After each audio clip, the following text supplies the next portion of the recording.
Hello, everyone. Welcome back to the AAS YouTube channel. And this is part of the good stuff. This is part of the great stuff. This is the AAS Journal Author Series. And I am super happy to have Pablo Pérez-González with us today. Hello, Pablo. Hello. Good morning for you. Good afternoon for me. It is very early in the morning for me on the 27th of 2024 as we record this. And speaking of it being your afternoon, Pablo, where are you located at?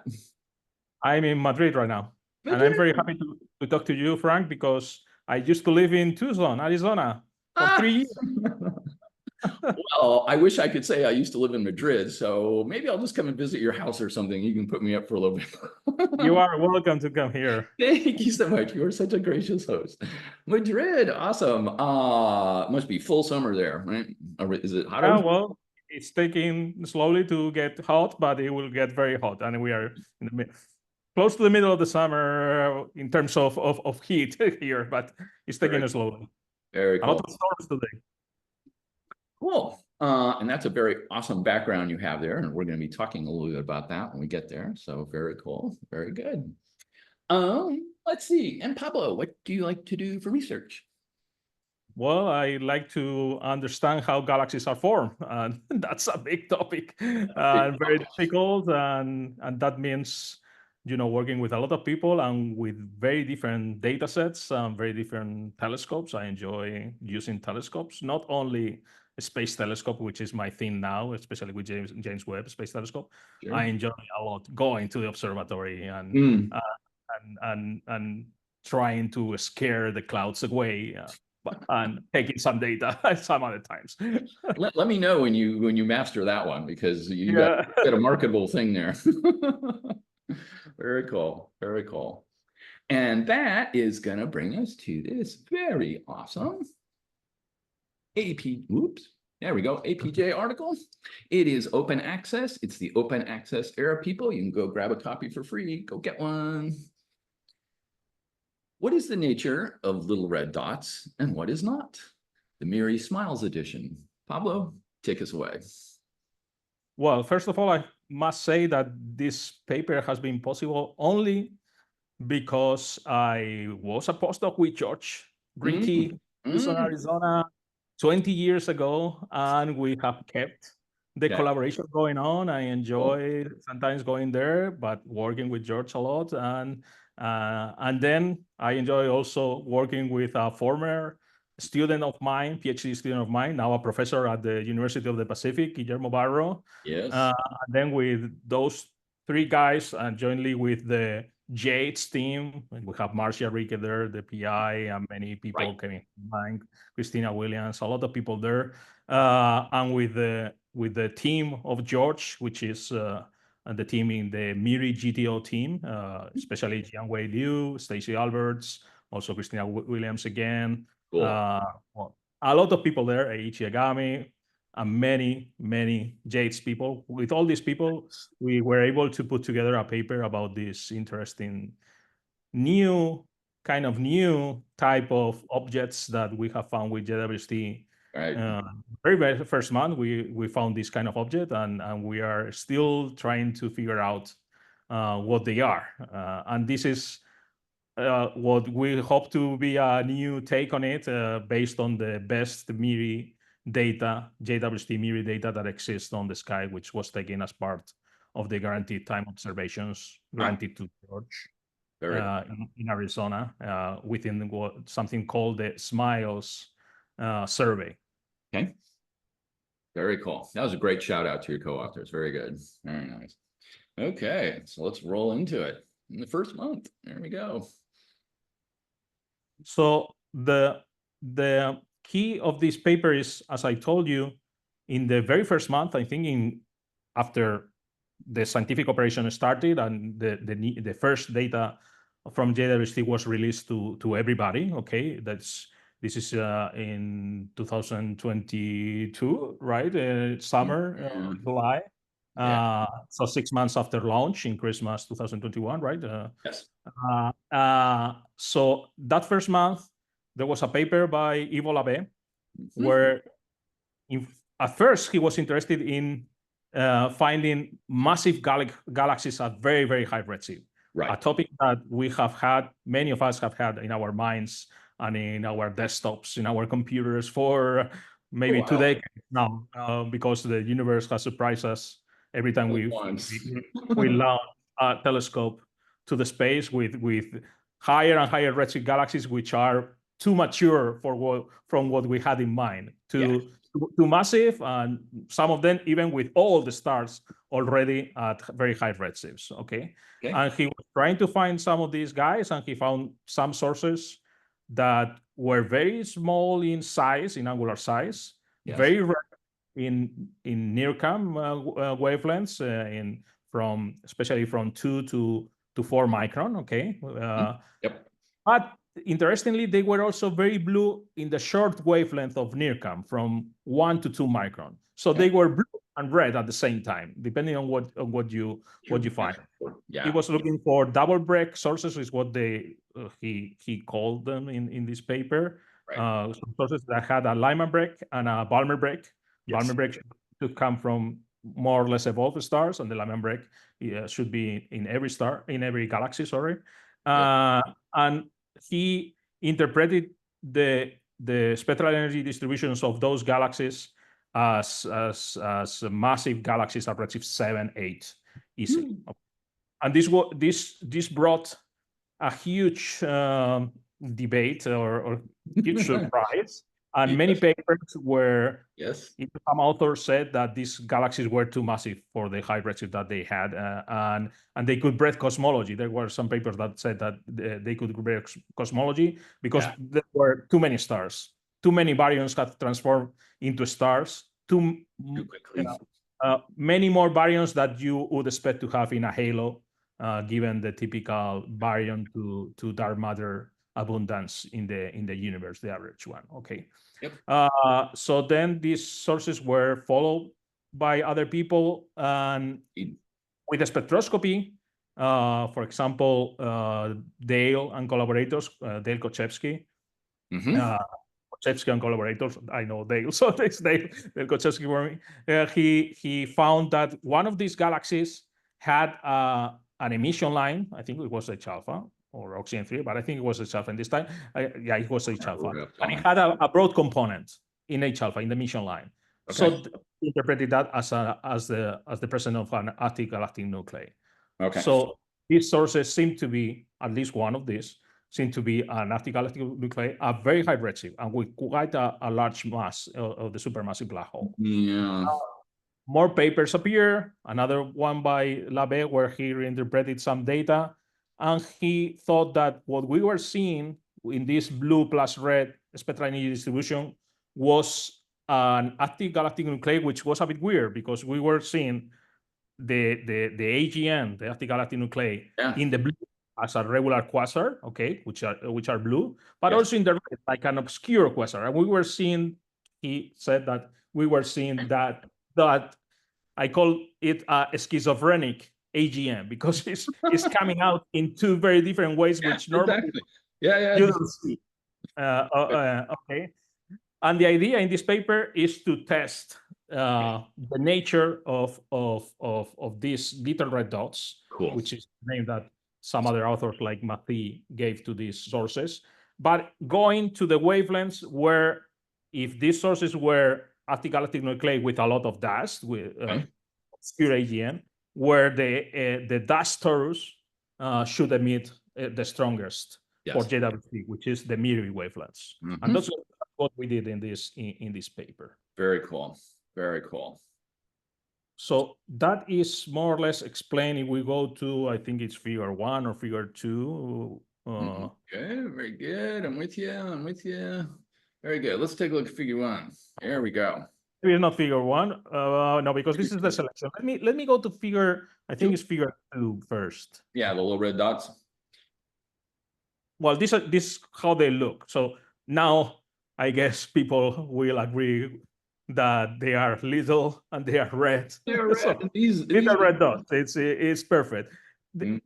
It's interesting to see, for example, if you go to the first row above, the top row in the center, that many of them have things around. So the source code 204851. So there are things around. Mhm.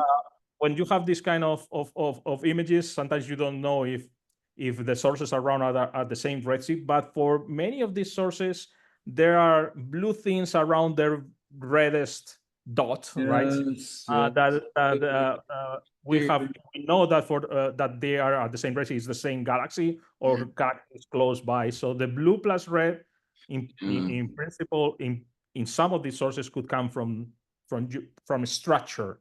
Yes. But in principle, when you go to the reddest wavelengths covered by NIRCam, all of them are very, very point-like, so dots. Okay. Okay, I'm with you. But in fact, I was thinking about the next figure. I think figure 3. Sorry, but we had quite a few figures, and I don't remember the numbers. Okay, But all good. There's a sample of the little red dots. You can check that out, people. 31 little red dots. I will come back to that in a minute, but I think it's better to go to Figure the 3. figure where we see that one. Okay.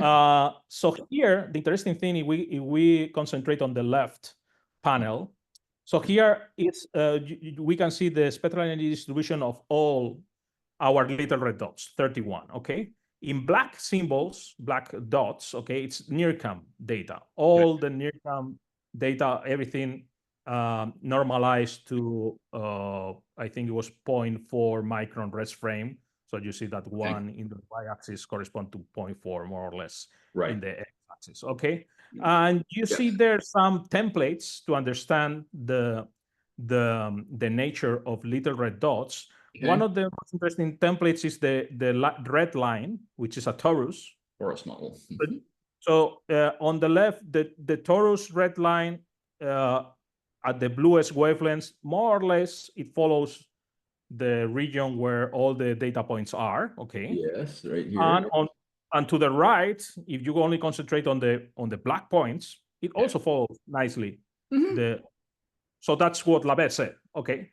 But then a torus emission, the emission from an supermassive black hole torus, the emission should increase, should be brighter as you go to longer wavelengths. So that's where MIRI data should be important. And then the MIRI data in this plot is shown with color points, okay, from blue rainbow palettes in this case, from blue, purple to cyan, green, orange, and one red point. Okay.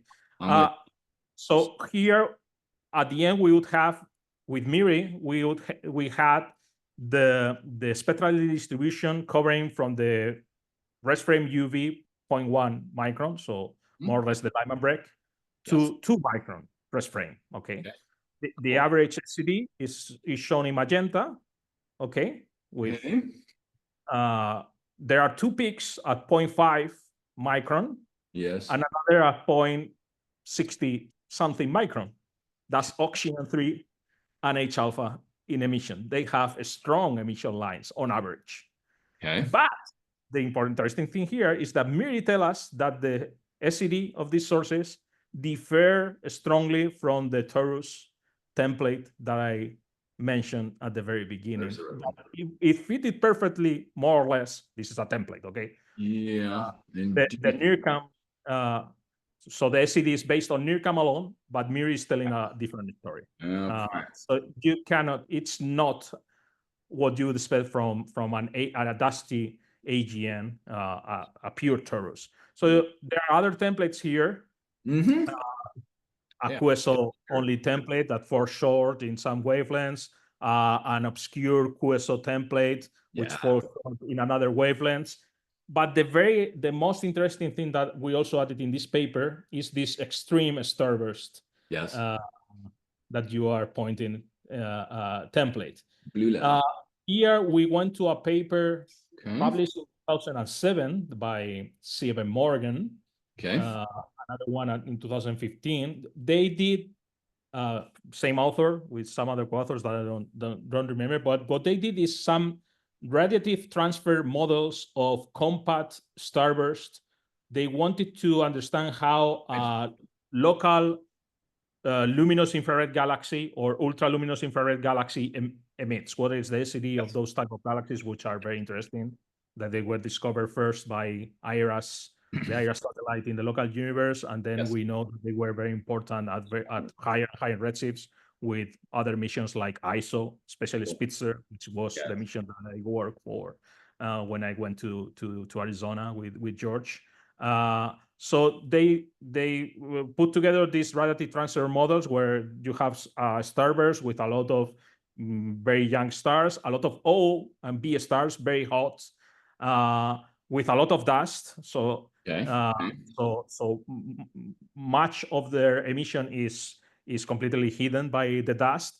But the amount of dust is so huge, and the starburst is so compact that scattered light is able to escape from those compact regions, and then you can see those photons, those UV photons in the ultraviolet. So that those photons should explain the UV part of little red dots in this case. We saw that.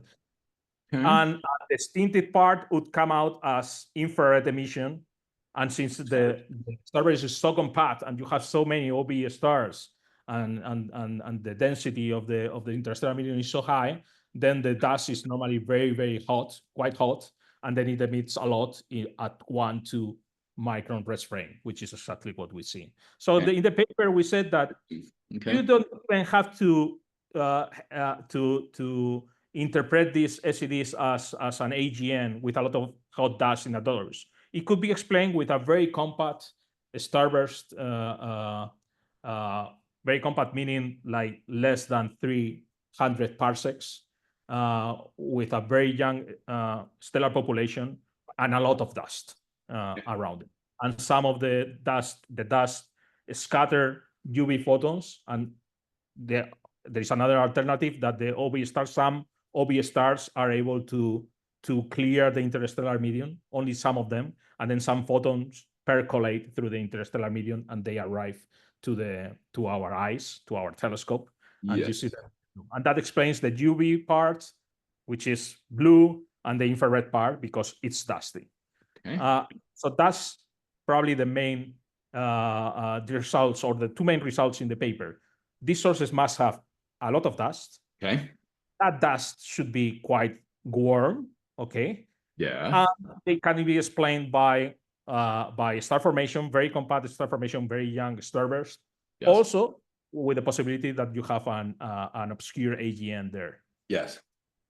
One question: what is the and I don't mean to put you on the spot. I'm just curious what this spike is in the extreme starburst. Is blue spike at around 3?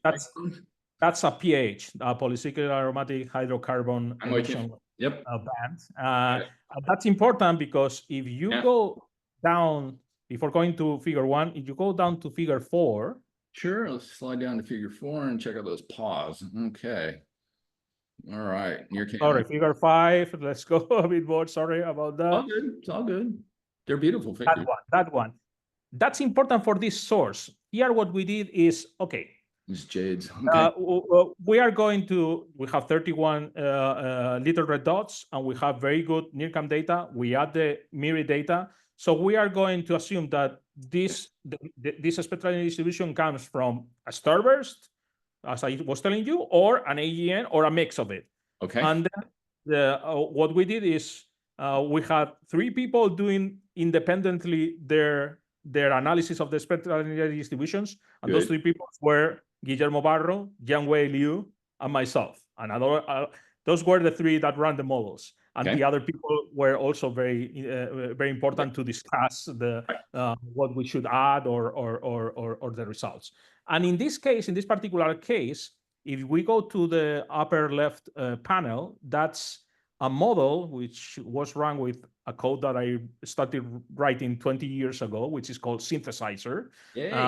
For this paper, I upgraded the code to have an AGN component, and that's Synthesizer AGN. That's the of it.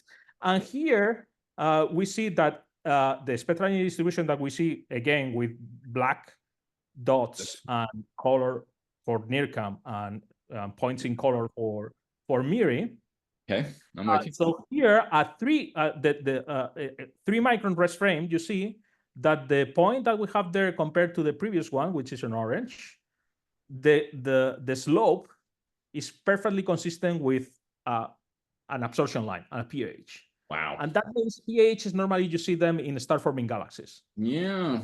For this particular sort, that point was quite important to bias our fits to the interpretation of a starburst rather than AGN dominated. And in fact, if you see here, the chi-square of this fit is high. This is not normalized or anything. It's high, but you have a lot of points there. If you normalize it, it goes down.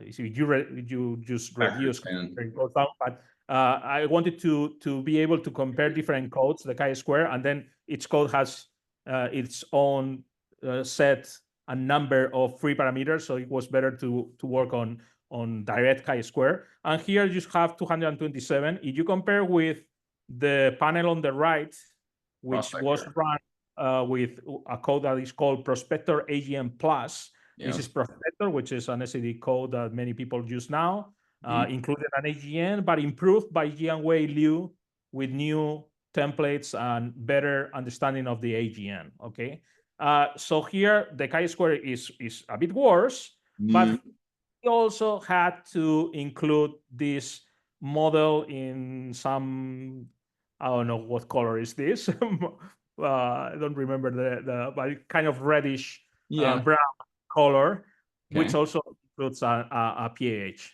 So he also interpreted this as as the best fit was for something dominated by stars. If we go down to the other two codes, two panels, we have on the left, bottom left, prospector star formation. So it's prospector, but just assuming that there is no AGN there, and there you see again the pH model reproducing that data point at 3 microns. On that one, indeed.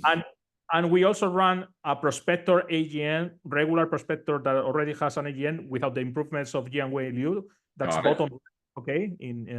And that for this modeling, we forced the infrared to be dominated by an AGN, similar to what Labe did in the second paper that I mentioned. I'm with you.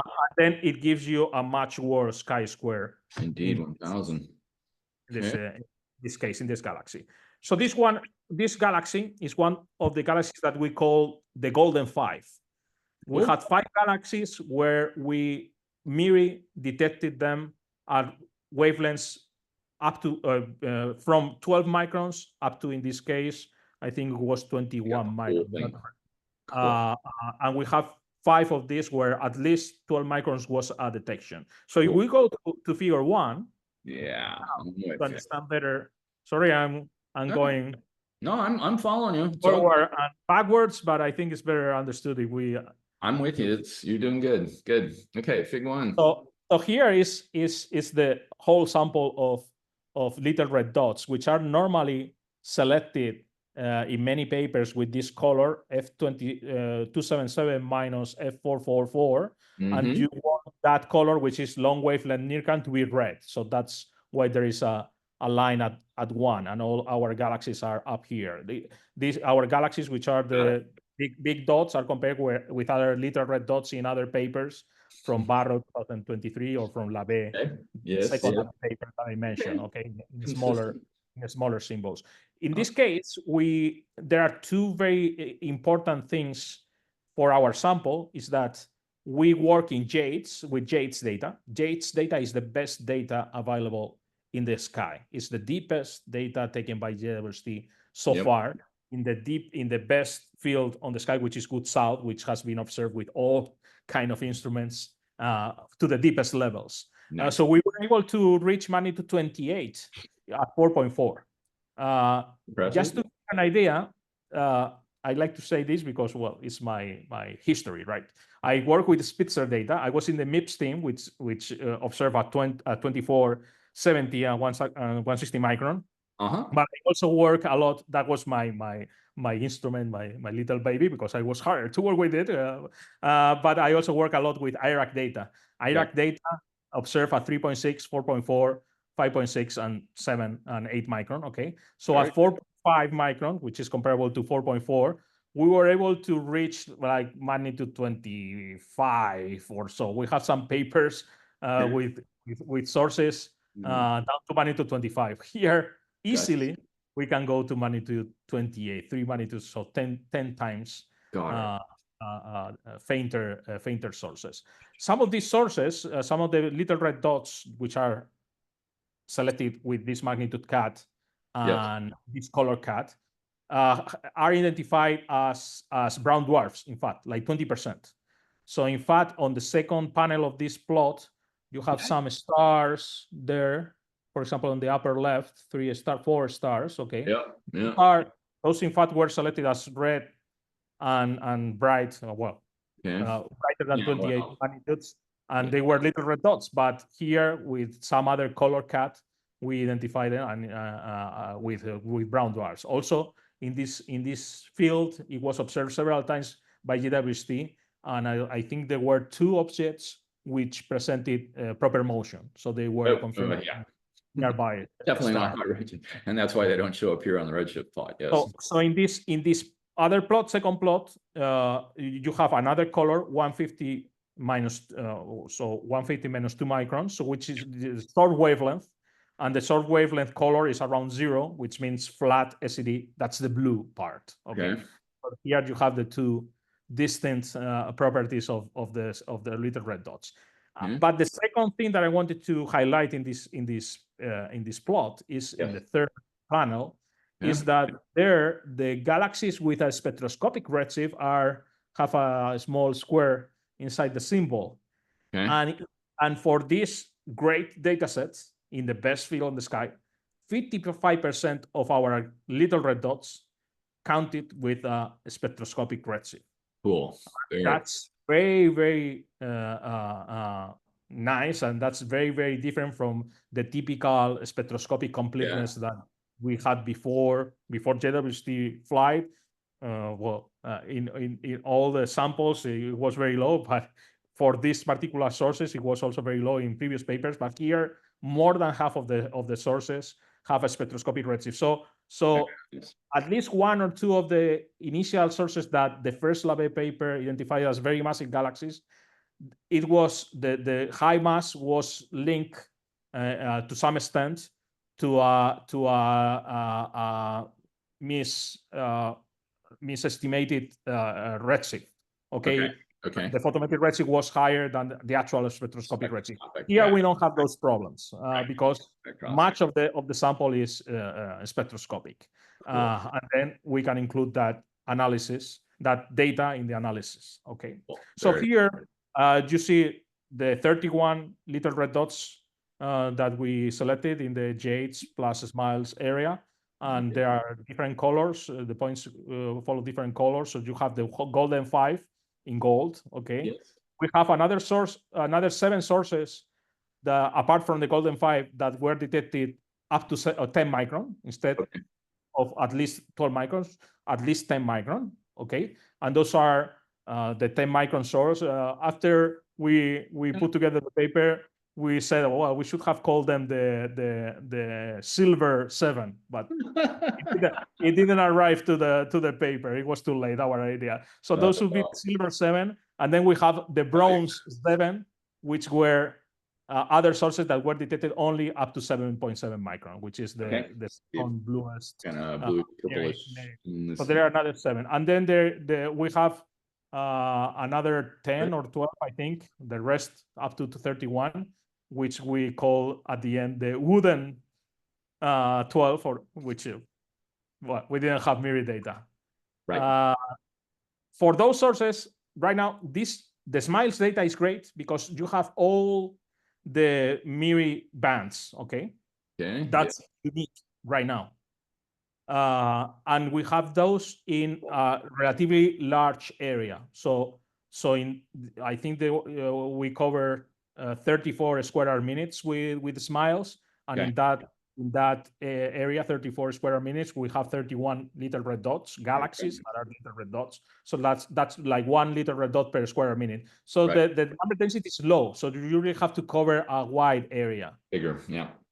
And that's what Smiles did. But still, the data is shallow, so we really need in the coming cycles to repeat something like Smiles by going deeper at 10, 12, 15 microns, so we can increase the golden 5 to the golden 31 100 or 100. 100 is better. I'm ambitious. Because we really see that this kind of sources give you, this kind of data gives you a lot of information about the sources.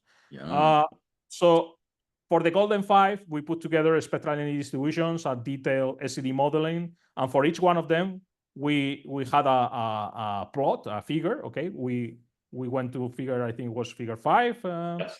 Yes. The first one of them, then figure 6, 7, 8, 9. Those are the golden 5.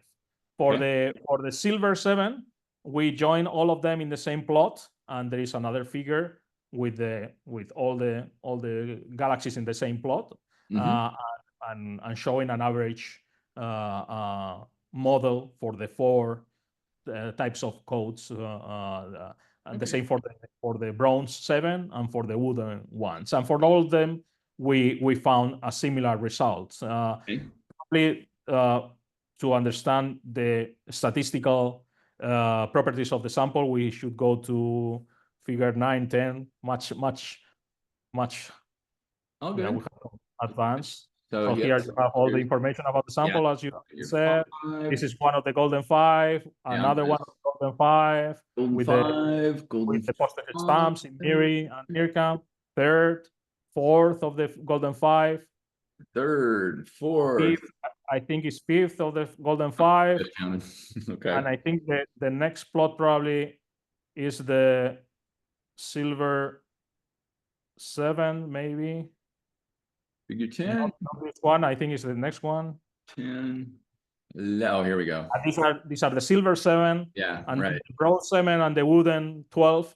They are shown in appendices. I don't think we should go there, but I want to advance to some of the, I think figure 12 probably. And now we're gonna put all this together, and here we go. Statistical. And here is the statistical properties of the sample. Cool. I won't go into much detail. A lot of color here, but and 4 panels. I want to go probably to the 2-3 main results. First, if we concentrate on bottom right, okay, the SEDs of all little red dots need a lot of dust. That's clear now. Directly measuring emission from dust with MIRI data. Before we didn't cover that region, but now we cover that region, and you really need all the codes give you, and all the codes here are shown with different colors, the same colors as we saw before in the SED, and all of them give you a volumetric attenuation of the order of 3 magnitudes or something like that. That's a factor of 10. So 1 every 10 photons survive, but 9 of every 10 photons are eaten by dust, are absorbed by dust and radiated in the mid-infrared. In this case, is what we know. So that's I think that's a very robust result. Okay. Another thing, a very interesting thing, is that if we concentrate on the top left panel, is that we find that with our modeling, the UV part for sure of most little red dots seems to be dominated by stars. The optical, in some cases, is 50-50. 50% of the emission is dominated by star. 50 can be dominated by an AGN that is rising. Okay, but those regions dominated by stars, the spectral regions dominated by stars, allow us to calculate a stellar mass. And you can see that the typical stellar mass of little red dots is typically 10 to the 9 point something, 10 to the 9.5 stellar mass, which is like the large Magellanic Cloud, but it's not the 10 to the 11 or more that Labé found in the first paper. We were misinterpreting the spectral energy distribution of these sources, probably because there is too much dust, or too much dust for maybe our naive minds that we had before JWST flight, and also because some of them have some emission they present some emission from an obscure AGN, and then the masses were overestimated. And then the third thing that I can say here is that, as I showed you, the models only with the stars with a very compact and dusty young starburst work very well in reproducing the spectral distributions. And here you have the mass-weighted ages that we obtain with different codes. There is a wide variety, but still is like all of them tell you that the typical age is younger than 100 mega years. Yes. For the fitting codes is even younger than 10 mega years. So very, very young stars, where you expect a lot of OB stars. And then the OB stars, typically in the local universe, they come with a lot of in dusty regions, and in these sources, which are a very high redshift, and that's probably the higher level result in this paper. There is a lot of dust formed very early in the history of the universe, and these little red dots are incredibly effective factories of dust, which is formed. And they were already there, like less than 1 giga year after the Big Bang. Right. So it started early. So I think that's more or less what we wanted to tell in the paper. Very cool. Very cool. Oh, let's cover a little bit. Let's just get some of the globals. Get some of the statistical properties of these. I think it was table 2 I wanted to hit. Yeah. So this is not the full table, people. Yeah, we have online properties for each single, single source. You can download that from the online version, although they forgot to put the link, and I'm talking to I was going to say, because usually they see the full version online, and I'm not seeing that here. Yeah, it should be there, but they forgot to include it. So just yesterday, I was talking to them to tell them that that table, online table, is missing, but it will be there. Yes. And then the other table, the next table, is just the statistical properties, where you can see that the typical stellar mass, the typical age, divided by code. So here. Very good. The synthesized again, prospector for the full sample, and also for the subsamples, like the golden 5, the silver 7, bronze 7s, and the wooden 12. And you have there the stellar mass, the attenuation, the fraction of luminosity coming from the AGN in volumetric terms, or in the ultraviolet, in the optical and infrared, and also the mass-weighted age. Okay. Interestingly, here I can say another thing. In fact, for the column with the attenuation, so the second property. Okay.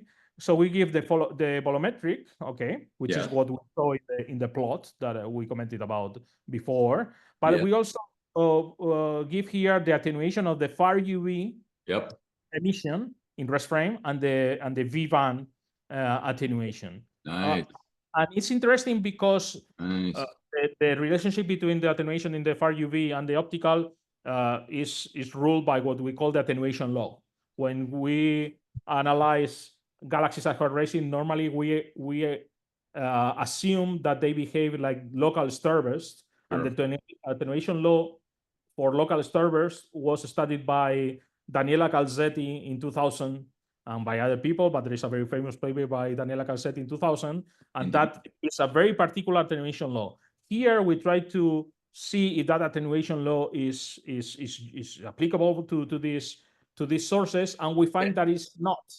The attenuation law is grayer, so it doesn't go up in the far UV as much as the Calzetti law. And that is exactly what you expect for a very compact and very dusty starburst, where you have so much dust that scattered light escape. It doesn't escape directly, but scattered by at least one. All the dust grains that it encounters in the way to the intergalactic medium to us. Very interesting. And that's all the codes agree that the attenuation law should be grayer more gray than Yes. the Galzetti law. And you can see. Okay. That is a surprising result. Okay. It's also a clue. Very cool. Very, very cool. Pablo, I want to thank you so much for walking us through your very awesome article. Very nice. Very nice. Thank you very much for Yeah. letting me have this the opportunity to talk about it. We're Sure. very excited to start working on it, and for me, I must say that also I enjoy a lot working with my former boss and with some collaborators in Arizona. And in fact, probably I will visit Arizona soon just because of this paper. So everything worked great. It works out. Very cool. So certainly, since the initial discoveries, right, we've seen evolution in the thinking of these little red dots. You presented some of it today, and it's probably not the end of the science evolution. So where do you think we go from here, given the published article on little red dots? Are there going to be more little red dots in the future? Maybe 100, as you were mentioning. Are there other wavelengths to look at that could help discriminate between the different scenarios? So just sort of next steps. Where do you think we go from here? So probably we have to follow 3 different pathways. Okay. First of all, I think this sample is small, 31 sources. 31, yeah. And the ones that have at least 12 micron are only 5. Yeah. And the ones that have 18 micron, it's only 1. So Okay. we really need deeper MIRI data. With deeper MIRI data, we can understand what for us now was the silver 7 or the bronze 7.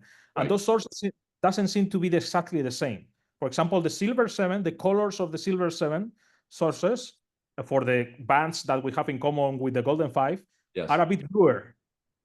So they are not exactly the same. So having deeper MIRI data is very important. Yeah. But we need deeper MIRI data in a large area because the number density of these sources is small. That's important. Probably more important than that is also to have ALMA data. Yes. From this analysis, we know that there is a lot of warm dust. Right now, many of these sources are undetected in ALMA, and it tells us they are undetected, but still the ALMA data is very deep, and it tells us that there is not as much coal dust as we want to, as we expect it to have. Okay, and that's something important that we also say in the paper. In one appendix, we give a lot of information about dust models, and the typical dust models that we have a lot of coal dust and not much warm dust. This type of sources seem to have a lot of warm dust and not as much coal dust as typical sources. Okay. Cool. And so deeper ALMA data should give us more information about the coal dust. And also, if we have spectroscopic data, maybe we can also have information about the amount of molecular gas. That would be linked directly to the amount of star formation, or maybe how that molecular gas is heated, and it could give us information about star formation versus AGN as the heating source of the dust that we are seeing. And the third thing is, I think, is the most important, probably the most difficult and the most expensive. Most difficult because most expensive. I think we really need better spectroscopy with JWST of these sources, of some of these sources, reaching the continuum. If we want to really differentiate between AGN and star formation, if we reach the continuum, maybe we will see some absorption bands or some absorption lines, maybe PAHs if we go to the MIRI wavelengths, or maybe have kinematic information from Paschen alpha. If we reach the continuum and we go very deep and we have very nice information about the emission lines and also the continuum, maybe we can distinguish better between the AGN nature or the star formation nature of the sources. So those are the 3 pathways that hopefully in the next few years with JWST and with other telescopes such as ALMA, we will be able to follow. Very cool. Very cool. Well, this is going to be really exciting to see this field develop over the next just couple of years. So it'll be very exciting. The mystery of the little red dot. Very cool. Yes. And I wish you a golden 100, by the way. Yeah. Very cool. Very cool. And that will do, everyone. And I hope this made your astronomy and little red dot day a little bit better. And we will see you on the next one. Bye-bye. Thank you. Bye.